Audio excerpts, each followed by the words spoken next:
All right, guys, we have been talking nonstop about the conflict in Israel and Palestine for what is it? We must be on month two now, right? Yeah, it's definitely been six, Or 7 weeks at on least. month Yeah. three, like we're in month three.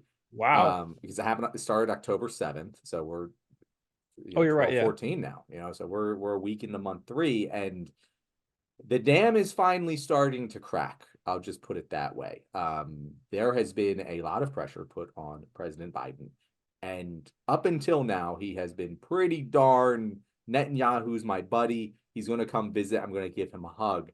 And we are finally starting to see the dam break. I think last week there were reports coming out that the White House has urged Netanyahu to wrap this war up before the end of the year.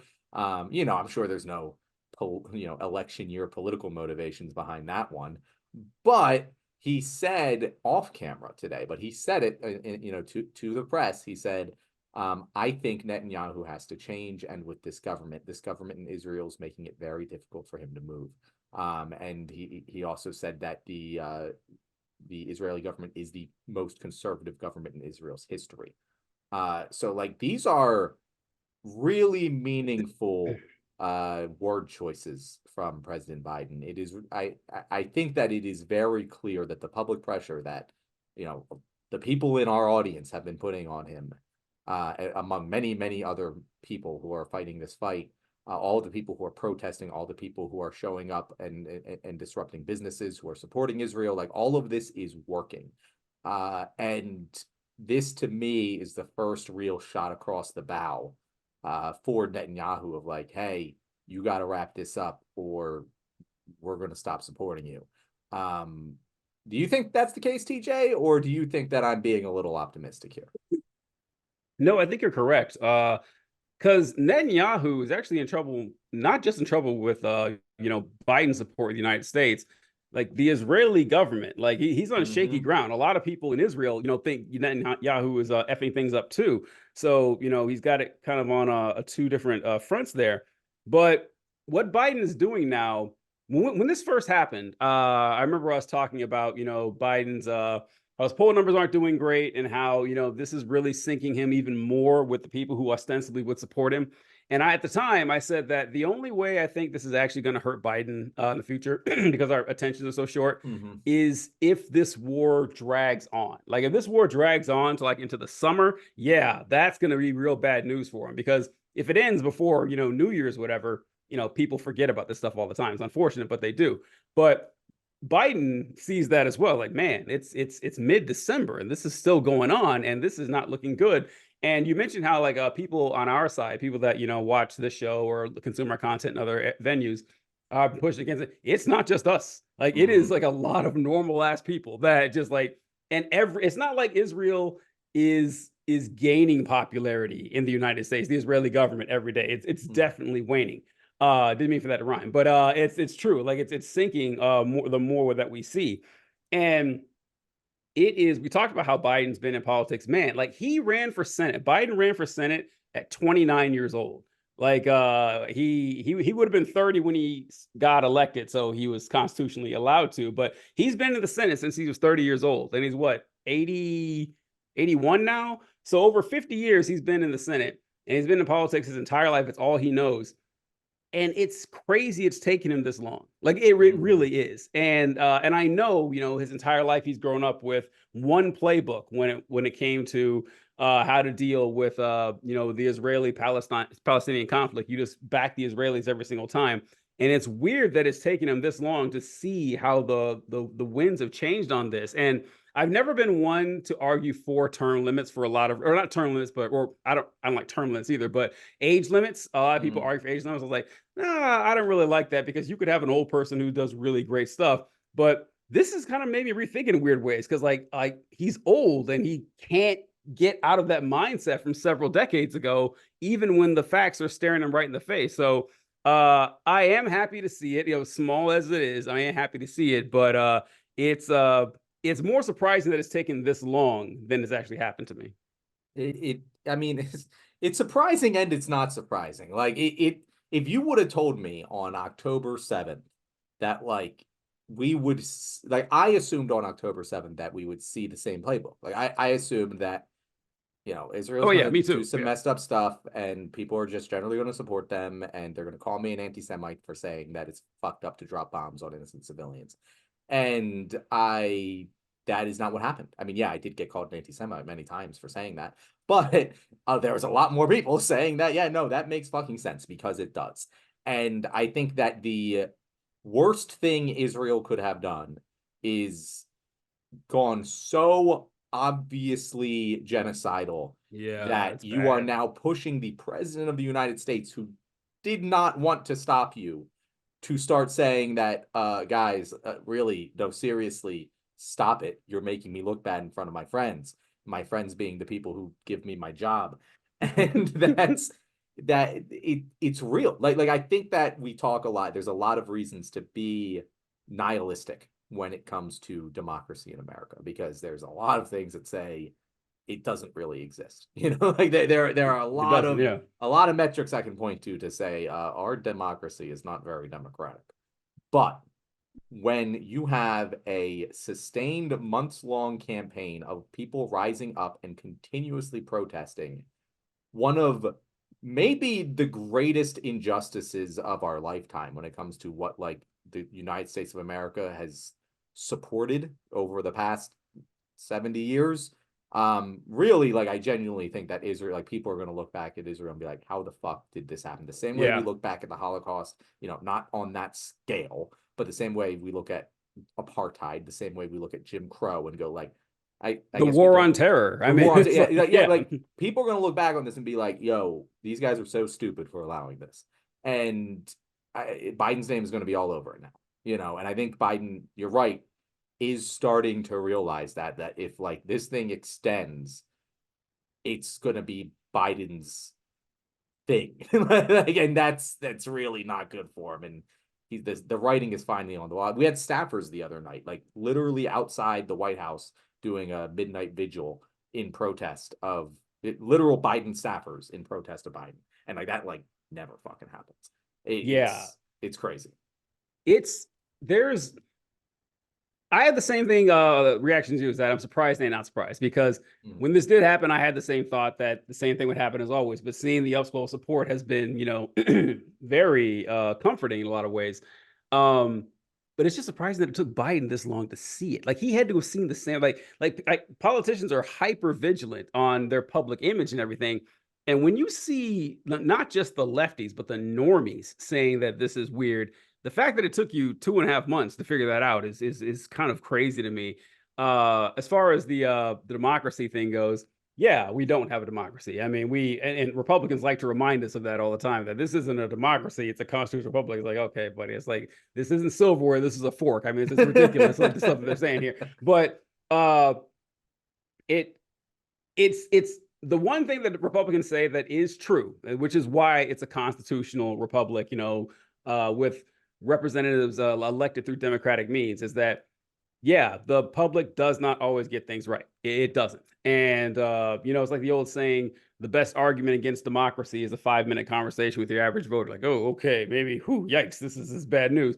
But when it comes to humanitarian stuff like this, we are getting better and better at this. And I'm glad you brought up the examples of stuff that happened in the past, because, like, we don't need to go back to the Holocaust or the Vietnam War or anything like that. We can go back to 5-6 years ago when we were still embroiled in the war on terror, and we all realized, oh wow, that was a mistake. We shouldn't have, like, yeah, 9/11 was awful. It was tragic, and it was one of the worst moments in American history. Our reaction, though, way worse, caused a lot more harm, and we created more terrorists. For 20 years, we just had a terrorism factory.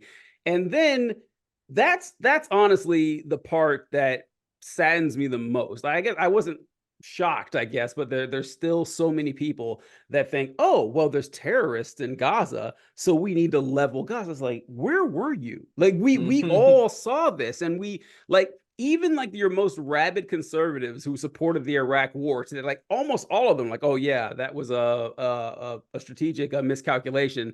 Now those folks are saying, yeah, I don't understand what the problem is. And you said where Israel is really blowing their image. Have you seen? There's this lady. I think she's like the foreign defense minister for Israel. She does all these interviews all the time, and she is just it is horrifying the stuff that she says about Gaza. Like she's always talking about how they have it coming. You don't Mhm. understand.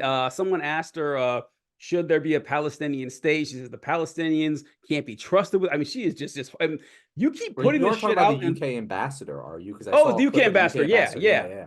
Yeah, and you keep putting this stuff out there. People are going to wonder at townhall.com, which I haven't talked about townhall.com. You don't know yeah, townhall.com is a conservative website. I think it was like Michelle Malkin. I remember seeing her Mhm. on that back in like 2004 or whatever. But they came out with an article this week. Mark Levin shared it, and it was the title of the article, I shit you not, was "There Are No Innocent Palestinians." That was like, and it wasn't a clickbait article. I read it. And it's like, yeah, these people, they support terrorism. They are taught from like, their grade school years to be anti-Semitic. They're all guilty. It's like, all right, folks, you keep doing this shit, you're gonna, I know, right? Like you're gonna lose some support, like even with the most normal people out there. So yeah, it's just We are taking not long. It's far taking a enough long time. removed from the Holocaust to not recognize that kind of rhetoric. Like that's What oh you, yeah, like what do you expect is going to happen? Like that, and this is, and honestly, like we were talking about earlier, Netanyahu's actually in trouble in his own yeah. government because like the people are not like, okay, this is too far even for us. Well, that's what's really worrying. Like when the Ukraine invasion happened, we talked about how, oh, this is really scary. We have a nuclear power in Europe fighting another European state that isn't a nuclear power, thank God. But like, oh wow, we're very close to that thing that we thought would never be possible.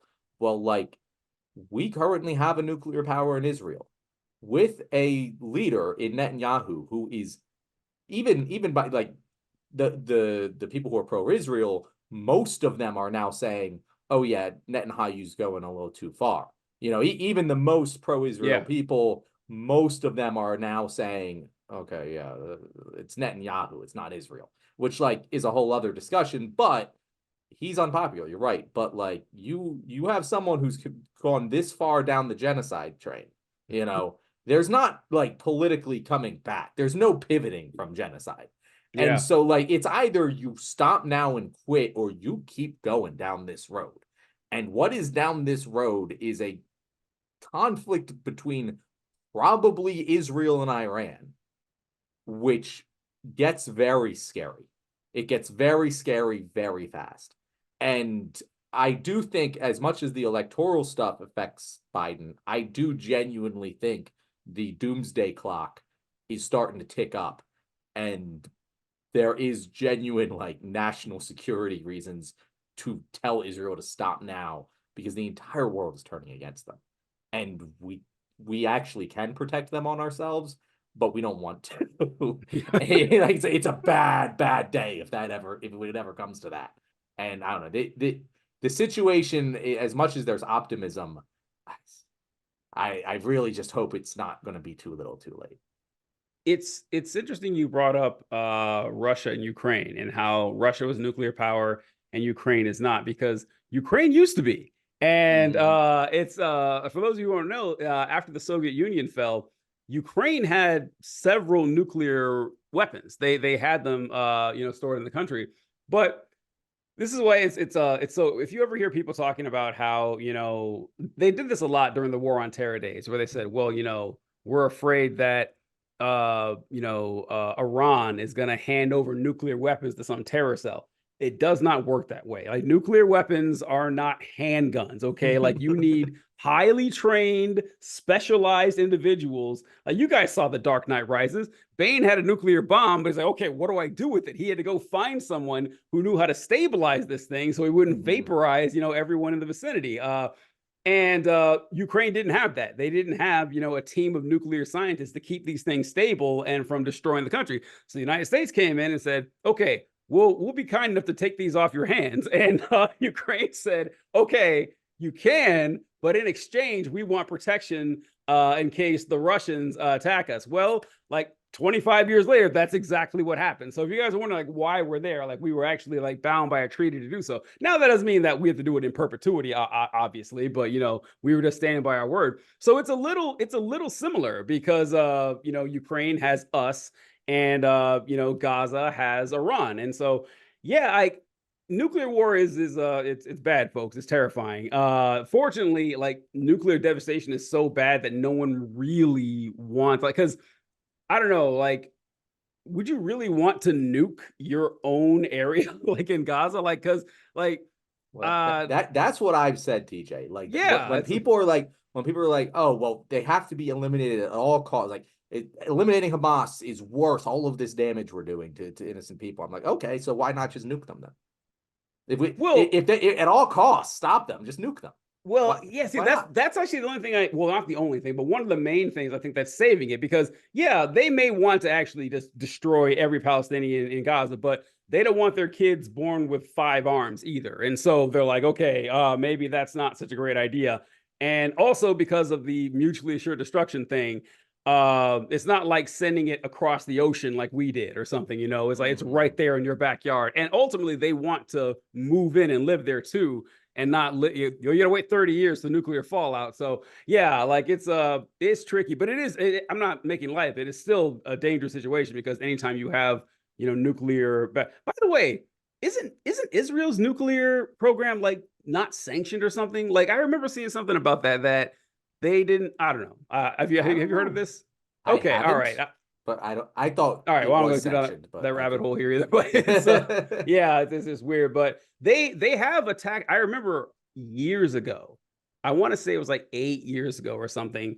The Israelis did attack Iran and blew up what they believed to be at least a nuclear uh a nuclear weapons plant that they were trying to build or something like that. So the tensions between Iran and Israel are genuine, and it's a lot to worry about. But I don't know. We'll see what happens. But this is, small as it is, a step in the right direction.